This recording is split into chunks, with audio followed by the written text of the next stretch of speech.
नमो हरिहन्ताणं नमो सिद्धाणं नमो आयर्याणं नमो वज्रायाणं नमो लोये सवसाहुणम्।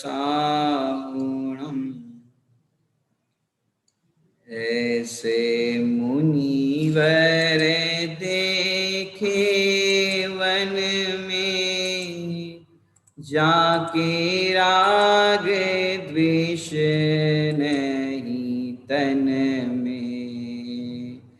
ऐसे मुनिवर देखे वन में, जाके राग द्वेष नहीं तन में। ग्रीष्म ऋतु शिखर के ऊपर, वे तो मगन रहे ध्यानन में।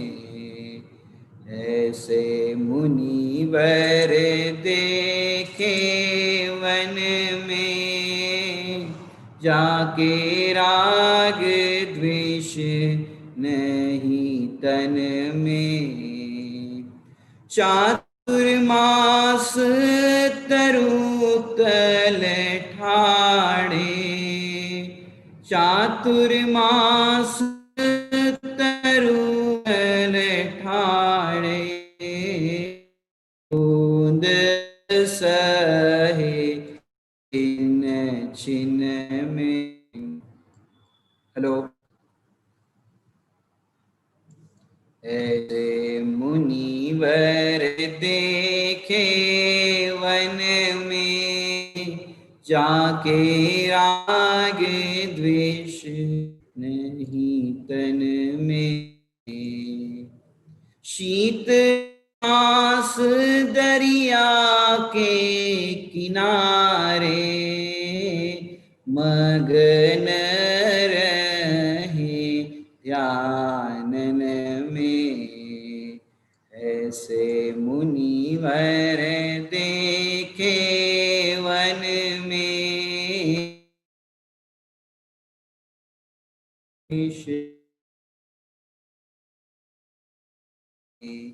ऐसे को मैं नित प्रति। और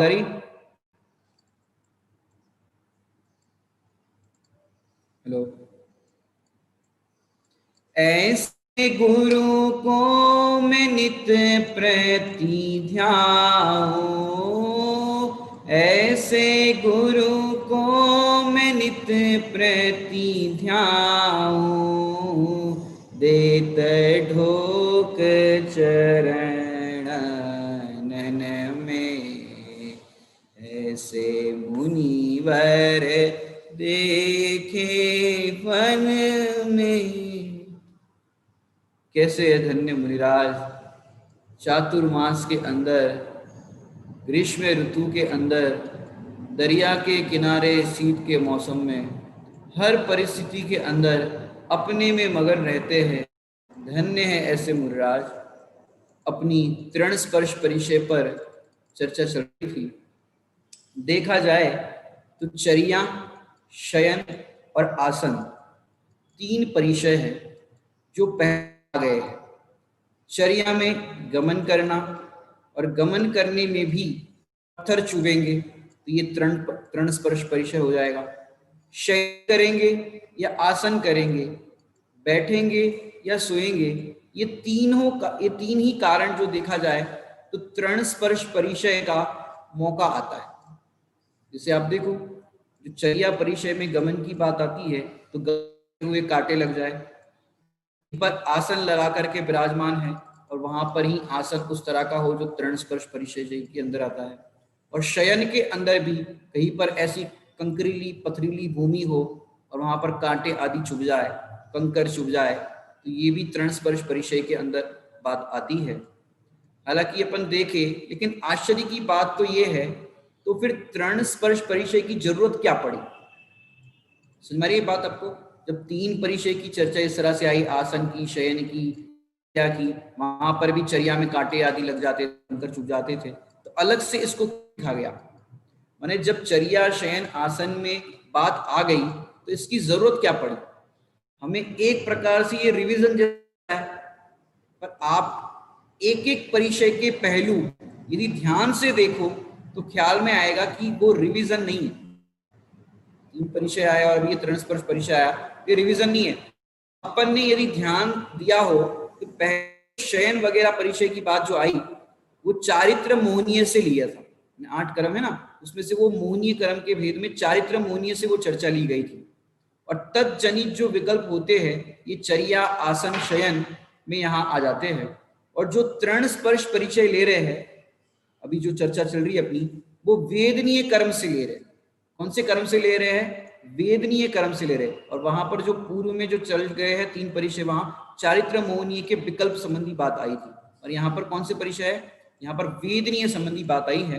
माने इनकी प्रकृतियों का जो विभाजन किया गया है भिन्न भिन्न दृष्टि से, माने उदय की अपेक्षा से भिन्न भिन्न दिखाई देते हैं कर्म के, और असंख्यात प्रकार के भावों में विभाजन करके ये 22 परिचय हुए। यानी जीवों के भाव कितने होते हैं? असंख्यात प्रकार के, उसमें भी ये परिणामों के प्रभेद करके 22 परिचय जय की इस तरह से चर्चा की गई है।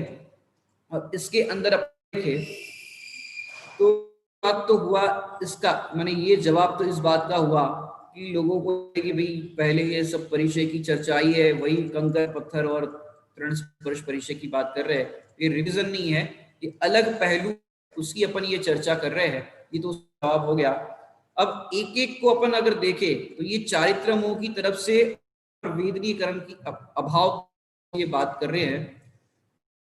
देखिए तो इसकी जो विजय होती है वो पूर्णता विजय, तो तृण स्पर्श परिचय की विजय तो पूर्णता यदि देखें तो चारित्र मुनि के अभाव वो कब होता है? यथाख्यात्र जब प्रकट होता है, माने 12वें गुणस्थान में, तब इसकी पूर्णता विजय होती है। अब अपन देखें इसको तो 11 तक, माने इसको अगर मूलता देखें तो 11 तक ही ये तृण स्पर्श पर 11 नंबर का जो अपना गुणस्थान है वहां तक ही परिचय होता है, क्योंकि 12वें में उसकी विजय कही गई है। अब बहिरंग में भले ही हम चर्चा एक सी दिखाई दे, माने बहिरंग से अपन चर्चा करें ये परिचयों की, तो बहिरंग से भले ही एक सी चर्चा दिखाई दे, लेकिन तक आपको लग रहा होगा कि ये मुनिराज मार्ग की चर्चा चल रही है, मुनिराजों के जीवन की चर्चा चल रही है। इतना सुन करके या इतना अध्ययन करने के बाद लगता तो ऐसा है कि भाई ये बहुत कठिन मार्ग है। क्या लगता है अशोक जी? ये सब चर्चा अपन जो कर रहे भाई कि कांटा लग जाए तो मुनिराज पैर में से कांटा निकालेंगे, आंख में धूल भर जाए, तूफान चल रहा हो आंख में धूल भर जाए तो वो आंखों को ऐसे मसलेंगे नहीं, धोएंगे नहीं, उसका कोई उपाय नहीं करेंगे। मैंने ऐसे चलो, ऐसे कैसे चलेगा? मतलब अपने को तो ऐसा लगता है मैंने ऐसे आहार पानी लो, मैंने ऐसे आहार पानी लो एक ही पात्र के अंदर, एक करवट पर सोना बड़ा कठिन हो गया है, मैंने अपने को बहुत कठिन लगता है। माने देखो भैया, इस तरह से अगर अपन चर्चा करते रहे और इस तरह से विचार करते रहे इस चर्चा के अंदर, क्योंकि चर्चा मार्ग में आगम में कही गई है वैसी अपन चर्चा कर रहे हैं, लेकिन उसको सुन करके अपनी सोच ऐसी रहेगी भाई मुनि मार्ग है वो बहुत कठिन है, हम मुनि मार्ग को अपना नहीं सकते, हम उस मार्ग पर चल नहीं सकते। यदि हमें ऐसा लगता है तो भैया ऐसा विचार करने नहीं है, क्योंकि जैसे हमें अपन विचार करोगे, जैसे अपन कहीं से जा रहे हो और आंख में जीव घुस जाए, क्या होता है? आंख जीव घुस जाए, जैसे सामने से कोई आंख में घुस जाए तो अपन आंखों को ऐसे ऐसे मसल देते हैं, मसलने का अपने को आता है, तो ऐसे अपन करते हैं, एकदम आंख को अपन पकड़ लेंगे यदि कोई जीव चला जाए तो ये तो कठिन होता है। मार्ग जो है इस तरह से अगर नहीं कर सकते, ऐसा कहा जाता है, ऐसा कि ये सब विकल्प तक नहीं आता, तो ये मार्ग कठिन हो गया। मैंने आपसे अगर मैं कहूँ एक अपील कहो या सुझाव कहो, मैंने अपन जो इसकी चर्चा कर रहे हैं तो इसको कठिनाई समझो, इस मुनि मार्ग को कठिन मत समझो, असल में ये आनंद वर्णन है। ये क्या आनंद का वर्णन है? यहाँ तो दुखी दुख बता रहे कि कांटा लग जाए, कांटा निकालते नहीं, आंख में धूल मिट्टी चली जाए उसको हटाते नहीं, उपसर्ग परिचय हो जाए, कुछ भी हो जाए तो वहां से चलायमान नहीं होते। तो भैया आनंद का वर्णन दुखों की संप्राप्ति बताया जा सकता है। क्या कहा? आनंद का जो वर्णन है वो दुखों की संप्राप्ति में ही बताया जा सकता है, क्योंकि प्रतिकूलता में ही बताया जा सकता है। अनुकूलता में तो सब जीव बढ़िया है, अब घर में बढ़िया है कि नहीं बढ़िया है, अनुकूलता में तो सब बढ़िया लगता है, लेकिन प्रतिकूलता के अंदर, जैसे आपको बताते हैं, जैसे हम कहे एक दिगंबर माने दिगंबर मुनिराज का जो मार्ग होता है बढ़िया अद्भुत है। अब अद्भुत क्या है ये आपको बताते हैं कि रात में बिल्कुल तकलीफ नहीं होती दिगंबर मुनिराज को, बढ़िया डैनलॉप के गद्दे में सोते हैं दिगंबर मुनिराज। अब आपको ऐसा कहेंगे अपन तो आपको क्या आनंद आएगा, आपको क्या बात लगेगी? हाँ सुखी भैया हम भी डैनलॉप के गद्दे पे सोते हैं, हम भी बढ़िया आनंद से घर में सब सुविधाओं में सोते हैं, मुनिराज भी सोते हैं, तो इसमें सुनने में या समझने में क्या आनंद आएगा? और मुनि बनने में क्या कठिनाई होगी? यदि ऐसा ही वर्णन हो तो हम भी गद्दे पे सोते, वो भी सोते, उनको भी सब सुविधा है, हमको भी सुविधा है, तो मुनि बनने में क्या कठिनाई होगी या मुनि मार्ग कैसा लगेगा आपको? लेकिन यहाँ पर आनंद का वर्णन करना है तब दुखों की दृष्टि से मत देखे उसे, क्योंकि देखो आपको आनंद समझ में आना चाहिए कि कैसा आनंद है मुनि दशा का। तो इंद्रिय आनंद और अतीन्द्रिय आनंद में फर्क है। क्या कह रहे हैं? इंद्रिय आनंद और अतीन्द्रिय आनंद में फर्क है। आपको भी डैनलॉप के गद्दे में आनंद आता है, रात को कोई तकलीफ है? कोई तकलीफ नहीं है। उनका इतना इंद्रिय आनंद है मुनिराजों कि कंकड़ काटे, आवाज आ रही है? मैंने उनका इतना अतीन्द्रिय आनंद है, काटे ऊबड़ मिट्टी, गर्मी के दिनों खेत में इतनी चाहे जैसी परिस्थिति बन जाए, माने आप विचार करो ऐसी तीखी जमीन होती है, कंकरीली जमीन होती है, पैर रगड़ जाए तो पैर छिल जाए, ऐसी जमीन होती है। माने ऐसी मिट्टी पर दिगंबर मुनिराज रहते हैं, विराजते हैं, लेटते हैं। अब ऐसे में उनका आनंद कैसे बताए आपको? मैंने आनंद बताना है तो कैसे बताए? मैंने आनंद बता रहे उनका, मैंने क्या लगे इस टाइम, मैंने अपने को तो क्या लगे कंकर वाली भूमि हो, पथरीली भूमि हो, तो अपने को क्या लगता है यहाँ पर थोड़ी भूमि कोमल होती तो अच्छा होता, बैठने में थोड़ी सी सहूलियत हो जाती, अपने को ऐसा विकल्प आ जाए। लेकिन धन्य है दिगंबर मुनिराज, शरीर है चलते फिरते हाथ पैर कट जाए, हाथ पैर कट जाए मतलब कांटे आदि आ जाए तो कांटे लग जाए, कांटे से हाथ कट जाए, पैरों में लग जाए तो पैर कट जाए, छिल जाए, लेटे तो पीठ छिल जाए, ऐसी भूमि हो। अब ऐसे समझो रेत के नीचे कंकर ऐसे भूमि हो, बाहर से तो ऐसा लग रहा हो पैर रखने में, और जैसे ही लेटे अब वो स्थान तो बदल नहीं सकते, अब कंकर पत्थर लग जाए, खून पर माने खून निकल जाए, छिल जाने पर खून निकल जाए, अब ऐसे में चिंटे खून पीने के लिए आ जाए, चिंटे काले काले चिंटे, चिंटे आदि, इसमें दंश मशक परिचय लगा देना, तृण स्पर्श के अंदर ये साथ में दंश मशक परिचय, तब वो तो सोचो बताने के लिए प्रतिकूलता बताई जा रही, ये प्रतिकूल अंदर भी आनंद, ये आनंद की बात है मूल तो, मैंने जिसके बल पर उनको करी नहीं पड़ती, उनका आनंद इतना जबरदस्त है, वहां उचित मात्र भी खेद उत्पन्न नहीं होता, ऐसी परिस्थिति के अंदर भी मुनिराजों को खेद उत्पन्न नहीं होता। इसका नाम है तृण स्पर्श परिचय।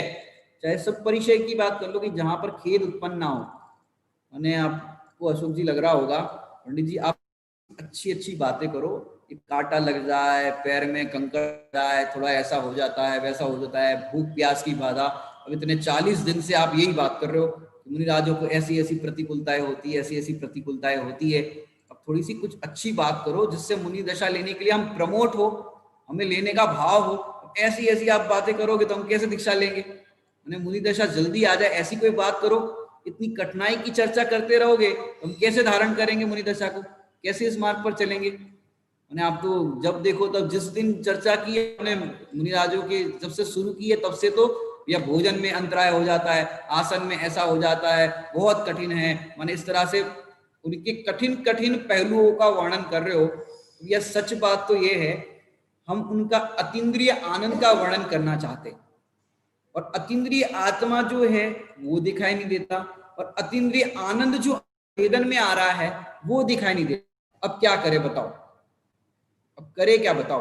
तब इंद्रियों के माध्यम से बताते, ये आत्मा दिखाई नहीं देता, अतीन्द्रिय आनंद नहीं दिखाई देता, तो इंद्रियों के माध्यम से बताते हैं कि कांटा चुभ जाना भी निकालने का नहीं आता, माने जबरदस्ती रोकते नहीं होंगे कि कांटा चुभा और अपना हाथ उस कांटे की तरफ जा रहा था, अरे नहीं नहीं हम तो मुनि हैं, टच, ऐसा नहीं भाई, वहां पर कांटा चुभा और निकालने के लिए हाथ तो आगे बढ़ाया, नहीं नहीं नहीं नहीं, जैसे अपने को होता ना उपवास हो उस दिन रसोई बनाना हो, महिलाओं को रसोई बनाना हो और फिर रोज चखने की आदत हो कि भाई दाल सही बनी कि नहीं, ये बनी कि नहीं, अब उस दिन समझो हाथ में भी ले लिया, कोई चीज बनाई थी हाथ में भी ले लिया और चख नहीं जा रहे थे, नहीं नहीं मेरा उपवास है, मेरा उपवास है, ऐसा हो जाता है कि नहीं हो जाता।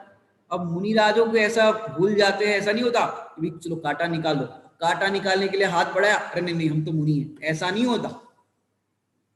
अपनी जो बात है अपन जैसे करते हैं, मैंने ऐसा नहीं लिखा, अरे क्या कहे प्रभु, आनंद में इतने तल्लीन होते हैं कि कांटा निकालने का विकल्प नहीं आता। इसका नाम है तृण स्पर्श परिचय की विजय। मैंने आप देखो दुकान अपनी अच्छी चल रही हो, बढ़िया चल रही हो, ग्राहक इतने आ रहे हो, उस समय आपको भोजन का विकल्प आता है, दुकान बहुत चल रही हो, अब 2 बजने आ गए और इतनी सीजन की दुकान चल रही है, आपको भोजन का विकल्प तक नहीं आता। अब वो क्यों नहीं आता? क्योंकि दुकान में प्रॉफिट पर दृष्टि है, नोट आ रहे हैं आपके आपके बहुत ग्राहक बढ़ रहे हैं, क्योंकि अगर जरा सा भोजन करने चले गए तो ग्राहक पड़ोसी की दुकान पे चला जाएगा, अपना नुकसान हो जाएगा, तो वहां पर आपको प्रॉफिट दिखता है। और तो और क्या बात बताए, इतनी ग्राहकी चलने पर आपको भोजन पानी का विकल्प नहीं आता। गर्मी के दिन हो, बिजली चली गई हो, पसीने से लथपथ हो रहे हो, तो ये नहीं लगता कि भैया थोड़ी सी हवा कर ले, अब थोड़ा सा ग्राहक को कह दो, ग्राहक भैया रुको हम थोड़ी सी हवा खा लेते, ऐसा कहते हो? पसीना पोंछ लेते, अरे पसीना पोंछने में या हवा खाने के लिए, थोड़ा सा बैठने के लिए, तो ग्राहक चला जाएगा। तो प्रॉफिट का आनंद इतना दिखाई देता है, तो पसीना पोंछने का, पानी पीने का, भोजन करने का ये विकल्प तक नहीं आता दुकानदारी में। तो भैया, और दूसरी बात कहे दूसरे पहलू से कि जब दुकानदारी अच्छी चल नहीं रही हो, ग्राहक आ नहीं रहे हो, फालतू बैठे हो, तो 25 बार पानी पीने का विकल्प आएगा पूरे दिन में। खाली बैठे अब क्या करें, चलो भाई पानी पी लो, चलो दूध ही पी लो, ये भी कर लो, नाश्ता कर लो, तो 25 बार विकल्प आएगा आपको जब दुकानदारी नहीं चल रही हो। तो मैंने दुकान में 12 घंटे कैसे निकल जाते हैं ग्राहकी के टाइम पे पता नहीं चलता। और सर्दी के दिनों में, सर्दियों में वैसे ही आधा दिन होता है, माने जल्दी अंधेरा शुरू हो जाता है, तो दिन छोटा होने पर भी दिन ऐसा लगता है कि भाई 12 घंटे हो गए पता ही नहीं चला। मैंने उस टाइम पे आपको दुकानदारी में छोटे लगते हैं कि बड़े लगते हैं दिन?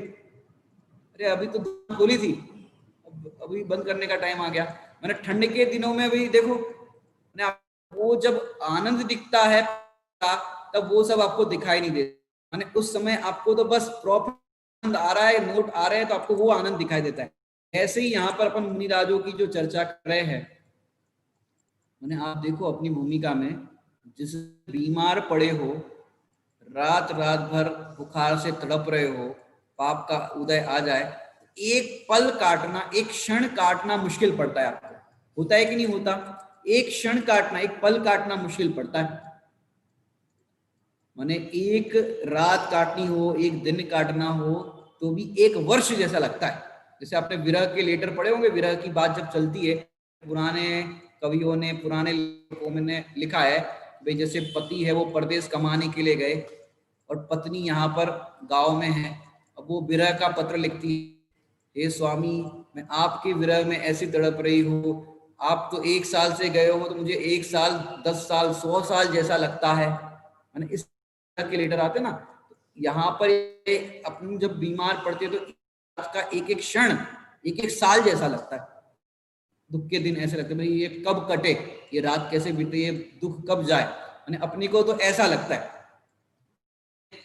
जब अपन देखो रेल में अपन याद है, तो रेल में बैठे हो, आवाज आ रही है?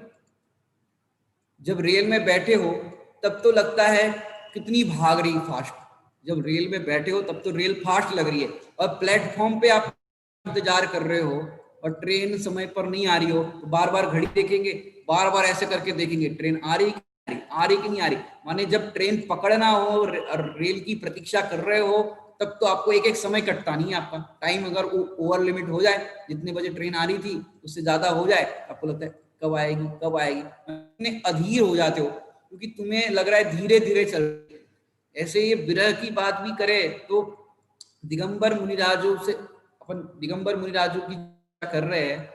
अब ये दृष्टांत मैंने किस लिए लिया कि सोचो 50 साल हो गए दीक्षा लेकर के, 60 साल हो गए, 100 साल हो गए। अब सोचो रोज ऐसे परिचयों का सामना, और रात्रि का समय विचार करो मुनिराजों को, रात्रि में मौन ले लेते, सूर्यास्त हुआ, सूरज ढला कि मौन हो गए मुनिराज। अब बोल, अब 5000 मुनिराजों का संग हो, रात का मौसम है, रात हो गई, अब क्या करेंगे बताओ? पूरी रात पढ़ नहीं सकते, आपस में चर्चा नहीं कर सकते, वार्तालाप नहीं कर सकते, कुछ भी नहीं कर सकते, बस ध्यान कर सकते। अब बताओ पूरी रात कैसे काटे? और सर्दियों के दिनों में रात कितनी लंबी होती है, जब सूर्योदय होगा तब उनकी पहली सामयिक प्रतिक्रमण होगा, फिर समझो कोई करना है, कुछ और भी जो चर्याएं होती है वो करना है, वो बाद में होगी। अब सोचो क्या करेंगे? पूरी रात्रि को निकालना, एक एक क्षण काटना मुश्किल पड़ता है, जो अपने बात करी ना।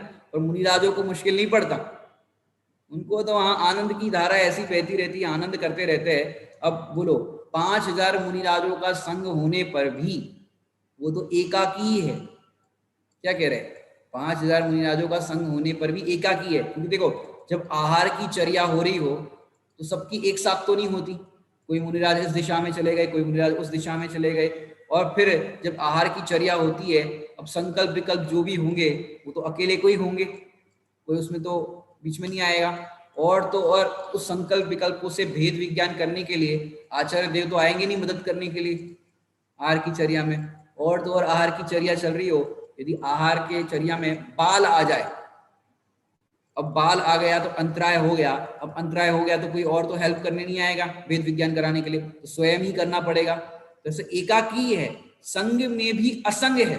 हालांकि पंचम काल के मुनिराजों के लिए कहा है, आचार्य कुंद स्वामी ने भी ऐसी गाथा लिखी कि कोई मेरा दुश्मन भी हो तो एकाकी विचरण ना करे, ऐसा मुनिराजों के लिए कहा।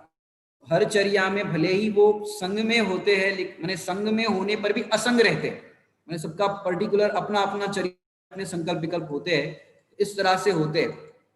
मैंने आप विचार करो, संग में भी असंग, मैंने कोई किसी को इंटरफेयर नहीं करेगा, किसी के भी संकल्प विकल्प में कुछ नहीं होगा। मैंने आप अशोक जी 50 साल तक अकेले रह सकते हो? अकेले, जैसे कोई लॉकडाउन में फंसा हो, अकेले एक कमरे में रहता हो, अकेले कमरे में रह सकते हो? मैंने पागल हो जाए, डिप्रेशन में आ जाए, आजकल की भाषा में कहे तो अकेला आदमी। मैंने एक आध दिन की बात हो तो ठीक है, घर में समझो सब लोग बाहर गए हो, शादी में गए हो, एक आध दिन की बात हो ठीक है। बीमारी समझो, आप घर में अकेले हो, बीमार हो जाओ, बीमारी आ जाए, अब कितना कितने विकल्प होते हो गए, भोजन कौन बनाए, अकेले रहते हैं भोजन कौन बनाए, फिर संकल्प विकल्प, परिणाम खराब हो रहे, क्या करे, तो कितने तरह के विकल्प। अब ऐसे बीमारी में सोचे कि भी कोई सर पर हाथ फेर देता तो अच्छा, कोई पैर दबा दे तो अच्छा, कोई हाथ पैर दबा दे तो अच्छा, कितने कितने विकल्प अकेले होते हैं। तो लेकिन दिगंबर मुनिराजों को एकाकी होने पर भी ऐसा विकल्प नहीं आता, कोई सिर दबा दे, कोई हाथ पैर दबा दे, ऐसी याचना तक नहीं करते, विकल्प की तो क्या बात करें। मैंने क्या बताया क्यों ऐसा होता है? क्योंकि अपने को क्यों ऐसा होता है? क्योंकि असंयम, और अपने को क्यों ऐसा होता है? क्योंकि असंयम है अभी, मुनिराजों को संयम है, इसलिए ऐसा विकल्प नहीं आता। और फिर क्या होता है, असंयमी जो होते हैं उनकी क्या दशा करें, मैंने उनकी तो क्या बात करना। उन्हें असंयमियों के द्वारा संयम की विराधना हो, तो इसमें कोई आश्चर्य नहीं कि जो असंयमी है उसके द्वारा संयम की विराधना हो, तो क्या आश्चर्य।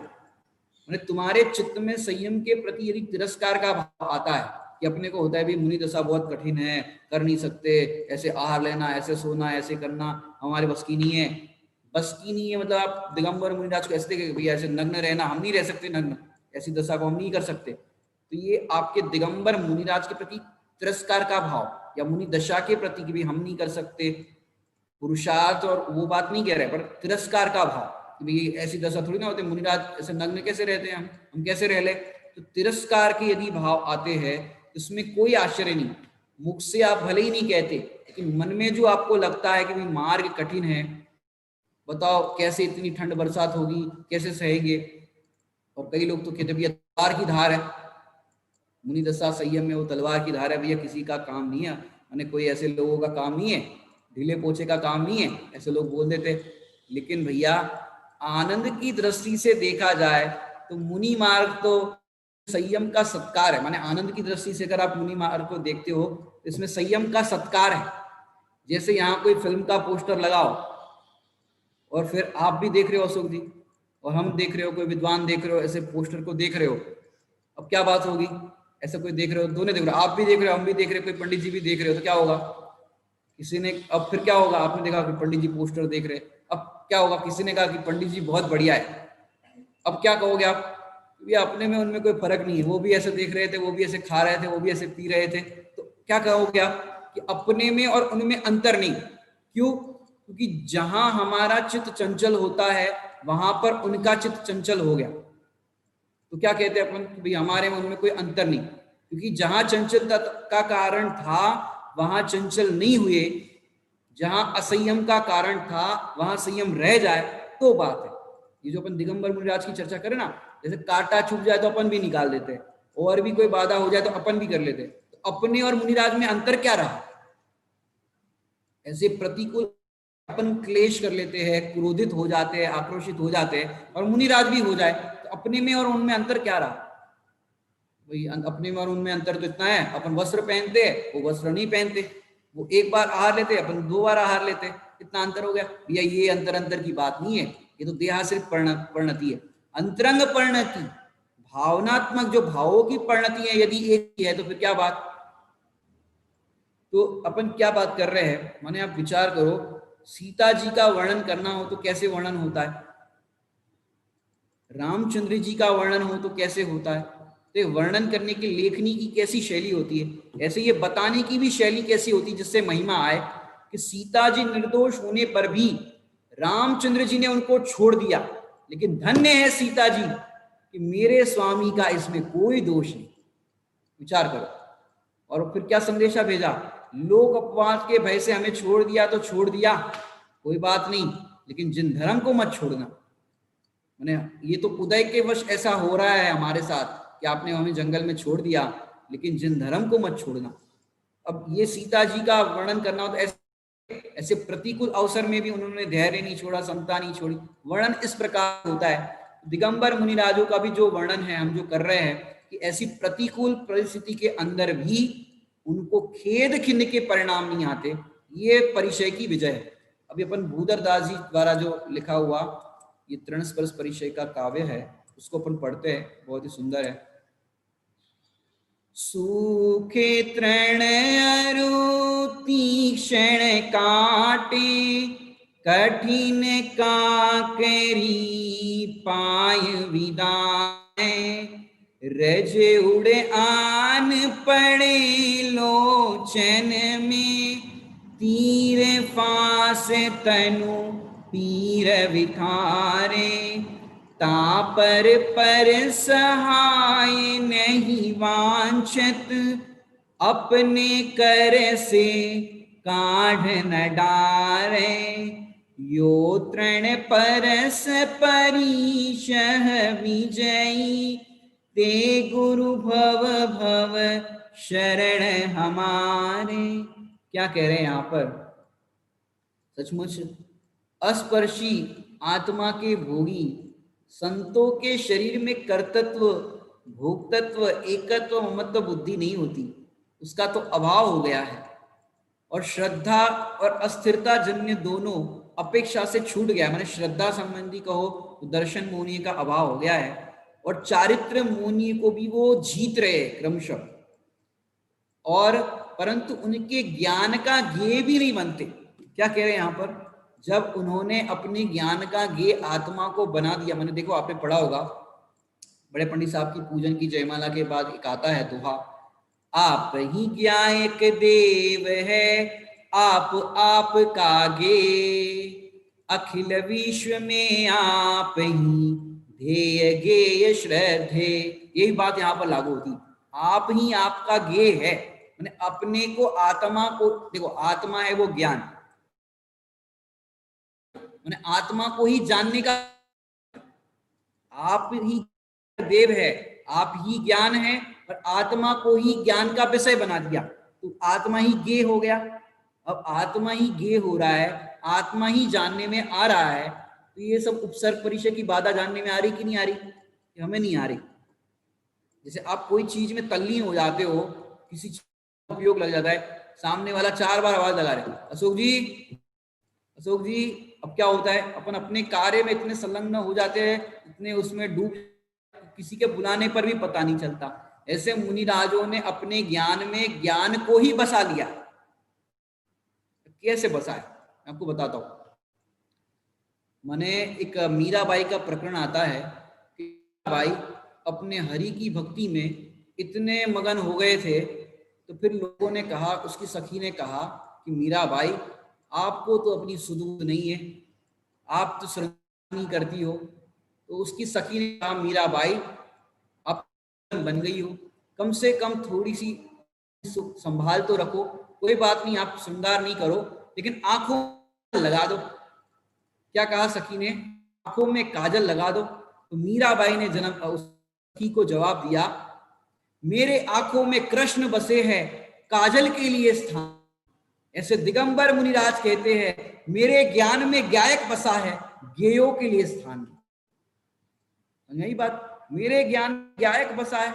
अब कितने कि आप जो भी चर्चा कर रहे हो, ऐसे परिचय, ऐसे बाधा, ऐसे काटा, हमें उसकी परवाह नहीं, मेरे ज्ञान में गायक बसा। धन्य है ऐसे योगी। माने चाहे जैसी परिस्थिति आने पर भी मुनिराजों को तो अपने ज्ञान में गायक ही बसा है।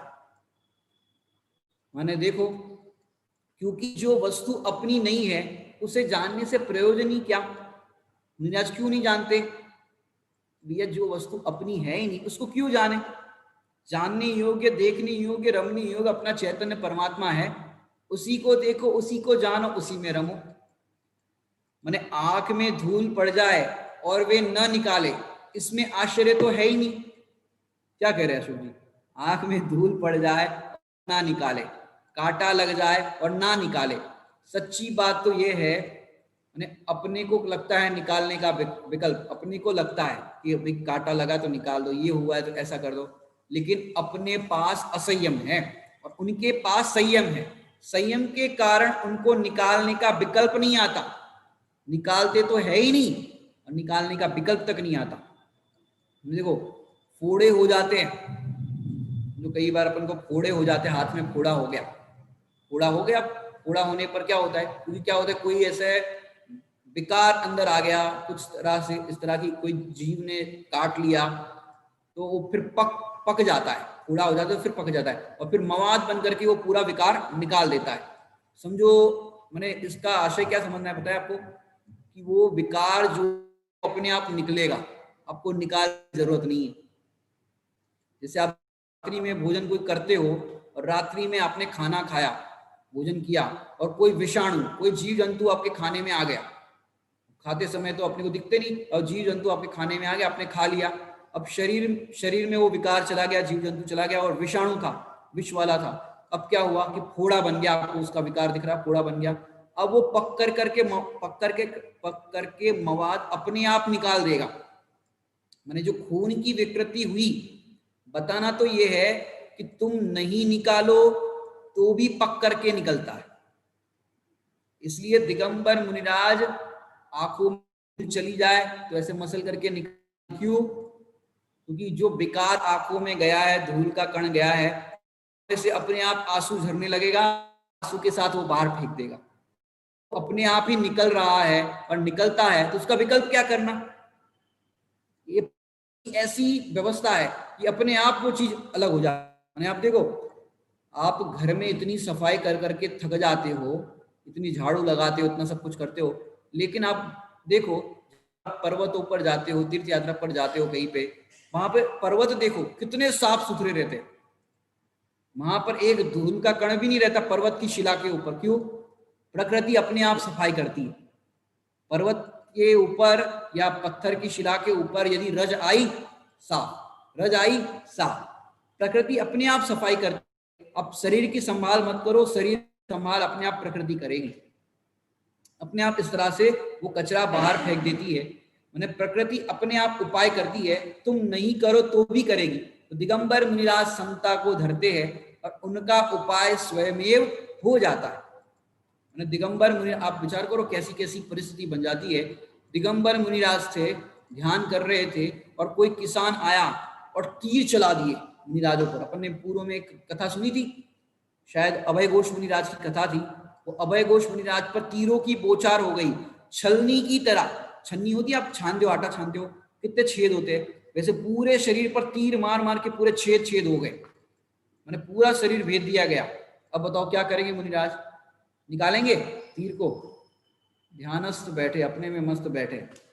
मैंने अब ऐसे वर्णन का अपन सुनते हैं मुनिराजों के उपसर्गों का, तो लोगों को क्या लगता है, भैया दीक्षा लेनी है तो ले लो, कोई बात नहीं, लेकिन दीक्षा के पहले सब परिस्थिति का अभ्यास कर लो, फिर दीक्षा लो। अब कितनी कितनी परिस्थितियों का अभ्यास करोगे आप? जितने उतने विकल्प, कितने कितने का अभ्यास कर, जो विकल्प आ रहे हैं बता रहे हैं।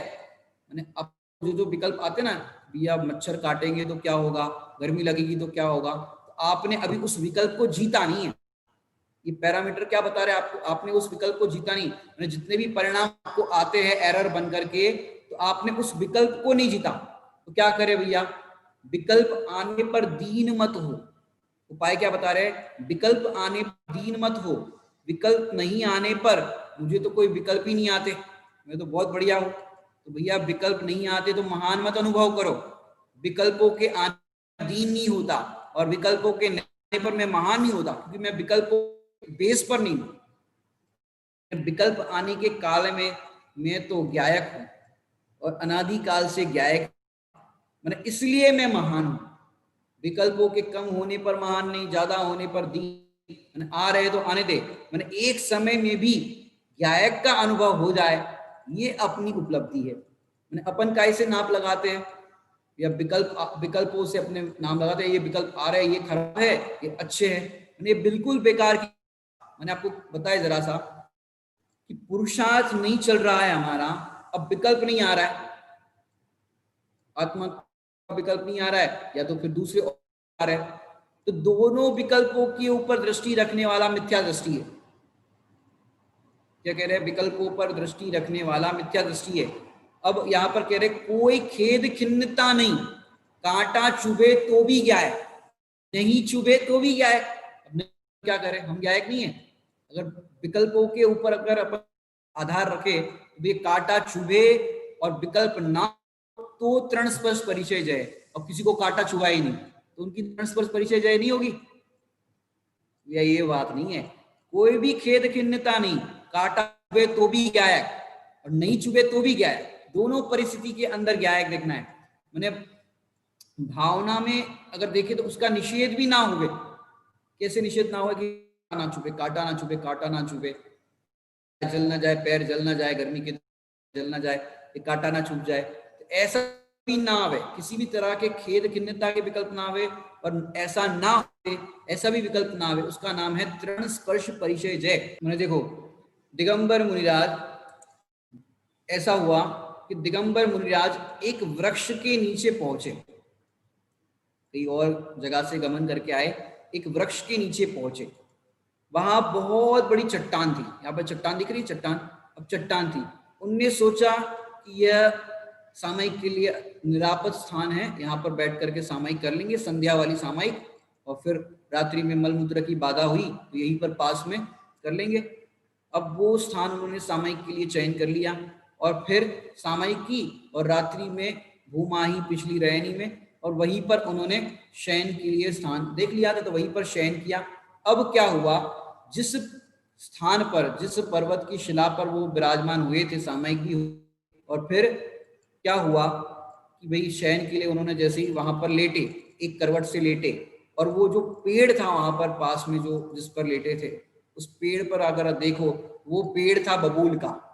कौन सा पेड़ था? बबूल।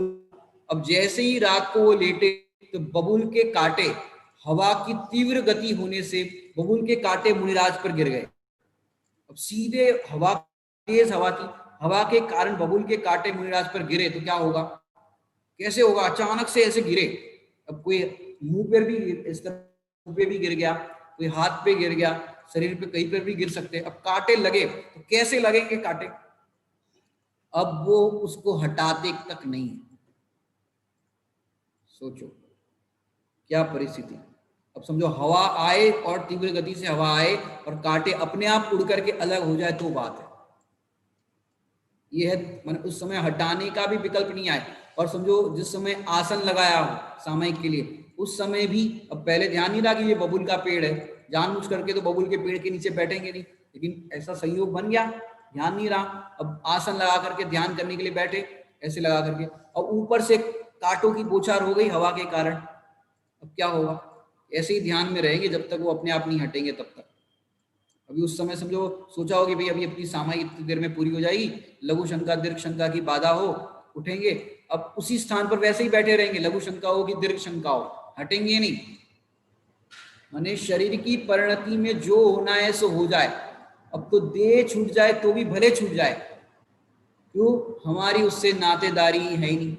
ये शरीर अलग है, मैं अलग हूं, ऐसा तीव्र भेद विज्ञान होता है। जैसे आपको बहुत सुंदर भेद विज्ञान की बात बताए, जैसे अशोक जी, ट्रेन में आप जा रहे हो, अकेले हो, और ट्रेन में आप अकेले ही हो समझो, और कोई बढ़िया सीट पार्टनर मिल जाए, सीट पार्टनर समझते हो, अपने साथ सीट का पार्टनर मिल जाए आपको, और बढ़िया बातचीत चल रही हो, बहुत बढ़िया आपका अच्छा उनसे बातचीत हो गई और अच्छा सीट पार्टनर है। अब धीरे धीरे आपको उसकी कमियां मालूम पड़ी, ये तो ऐसा है, ये तो ऐसा है, फिर बाद में चला ये तो बेकार आदमी है। अब अपने को क्या तकलीफ होगी? तो तकलीफ होगी, बाद में पता चला बेकार आदमी है, ये तो अच्छा आदमी नहीं है, क्या तकलीफ होगी? अरे कोई बात नहीं, जैसा भी हो, ज्यादा से ज्यादा अपन तो ये जितनी देर का सफर है अपन बोलो मत, हमारी कौन सी उनसे नातेदारी, अभी हमारा स्टेशन आया और उतर जाएंगे, है कि नहीं? अभी स्टेशन आया और उतर जाएंगे, पहले अच्छा लग रहा था वो अपने को समझो, बातचीत करने में अच्छा लगा, बाद में लगा बेकार है ये तो, इससे क्या बात करना, अपन रास्ते में बात नहीं करेंगे बाकी समय, और अपना स्टेशन आया तो उतर जाएंगे, अपने को क्या प्रॉब्लम है, क्या तकलीफ है?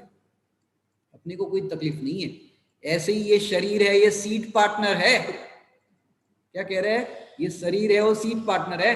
पहले मिथ्यात्व की अवस्था में अच्छा लग रहा था, बहुत बढ़िया शरीर है, हष्ट पृष्ठ है, बहुत अच्छा चेहरा है, बहुत अच्छा ये है, ये शरीर सीट पार्टनर है। लेकिन सम्यक दर्शन हुआ, अरे ये तो बेकार है, इसका संग करने लायक नहीं है, इसने हमको 4 गति 84 लाख योनि में घुमाया, इसका संग नहीं करने लायक है, इससे बोलो ही मत, इससे हमारा क्या नाता? अपना स्टेशन आएगा मोक्ष का, हम उतर जाएंगे, इसके साथ भले ही अपन रह रहे हैं। क्यों? क्योंकि जब तक अरहंत अवस्था है तब तक ये सीट पार्टनर साथ में रहेगा। क्या कह रहे? अरहंत अवस्था है तब तक ये सीट पार्टनर साथ में रहेगा, और जैसे ही सिद्ध अवस्था हुई, बाय बाय। माने अब जब तक अपना मोक्ष का स्टेशन नहीं आता तब तक ये सीट पार्टनर के साथ रहना है, लेकिन बोलो मत इससे, ध्यान करो। ध्यान की अगर आपको बताए, द्रव्य संग्रह जी के 56 नंबर की गाथा है, उसका हिंदी पद्यानुवाद बताता हूं। बोलो नहीं सो नहीं, अरुचेष्टा भी मत करो। बोलो नहीं, सोचो नहीं, अरचेष्टा भी मत करो, और क्या करो? बोलना नहीं, सोचना नहीं, अपने में मगन रहो। ऐसा उस गाथा का भाव है। मैंने बोलना नहीं, सोचना नहीं, कुछ करना नहीं, मैंने जो ध्यान है वो ध्यान की बात वहां पर बताई कि अपने में मगन रहो। इससे बोलोगे, जरा सा भी इसका विकल्प किया, 5 पांडव थे, 2 पांडव को इसका विकल्प आया, अपना भी नहीं, पड़ोसी का विकल्प आया, पड़ोसी में भी पड़ोसी के पड़ोसी का विकल्प आया, तो क्या हुआ? साधर्मी मुनिराज का विकल्प आया, उनका ध्यान इस उपसर्ग के काल में लगा रहे, वो इससे डिगे नहीं, इतना सा विकल्प आया, क्या हुआ? ये सीट पार्टनर के सीट पार्टनर का विकल्प आए तो भी क्या होगा? तो भी आपको मोक्ष नहीं होगा, लड़ाई होगी, संसार होगा। तो क्या करे भैया, जब तक अपना स्टेशन नहीं आता तब तक अपन भले इसके साथ रहो लेकिन बोलो नहीं।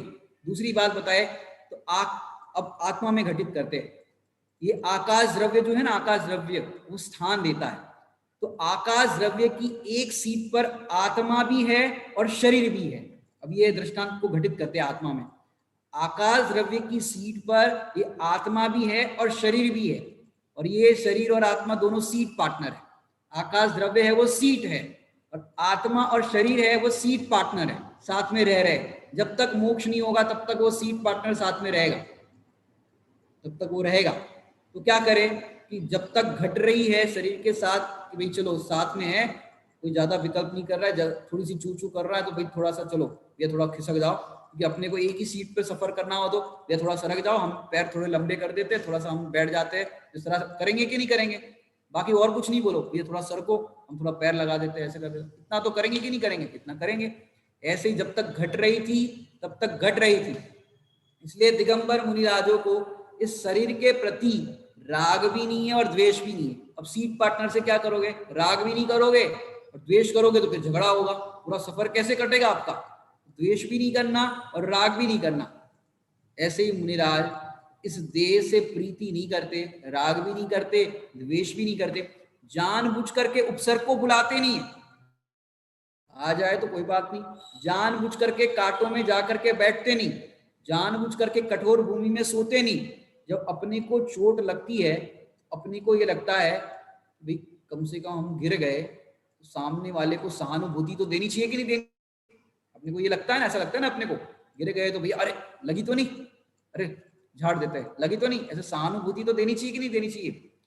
जैसे अपन साइकिल चला रहे, बच्चे साइकिल चला रहे हो और गिर पड़े, साइकिल चलाते चलाते गिर पड़े, संयोग से ऐसे गिरे कि गटर में गिर पड़े, कपड़े गंदे हो गए और अब अपने को लग भी गई।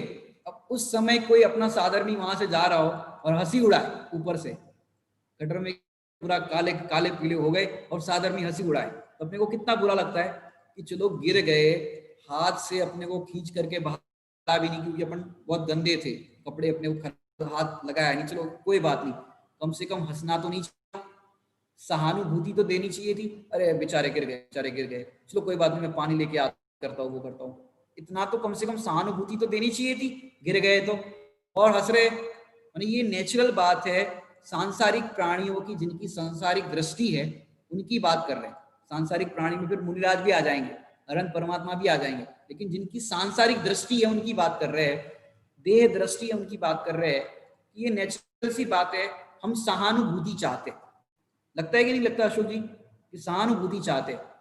यहाँ तो मुनिराजों की बात चल रही है, वो ऐसी परिस्थिति के अंदर कायर नहीं होते। दिगंबर मुनिराज को किसी से सहानुभूति की भी चाह नहीं होती। समझो उपसर्ग हो गया हो के बाद, चलो उपसर्ग विजयी हो गए समझो, उसके बाद कोई ऐसा भी ना पूछे अब तो सब ठीक है। जैसे आप देखो श्रेणिक राजा ने गले में सर्प डाला और चींटियों की 3 दिन तक बहुत काट रही थी, हजारों लाखों करोड़ों चींटियां काट रही थी, अब होने के बाद सब निवारण हो गया। अब चलो श्रेणिक राजा ने उपसर्ग किया तो कम से कम इतना तो चलो क्षमापना का भाव आ गया, वो सब ठीक है। अब वो साथ में चेलना रानी ने इतना भी नहीं पूछा, और लोगों ने नहीं पूछा महाराज अब तो ठीक है, कोई ज्यादा दर्द तो नहीं है, ज्यादा कोई प्रॉब्लम तो नहीं है। अब ऐसी सहानुभूति का भी विकल्प मुनिराज कि कोई पूछे महाराज जी अब कैसे हो, अब ठीक हो, क्या हो, ऐसा कोई कहे, ऐसा सुनने का भी विकल्प नहीं आता। मैंने किसी से सहानुभूति की बात तक नहीं सोचते, अपन गिर जाए पड़ जाए, जैसे बच्चे होते, बच्चे गिर जाते हैं, लगता है कि कोई उनको पुचकार दे, उनको थोड़ा सा हाथ फेर दे, बच्चों को ऐसा लगता है।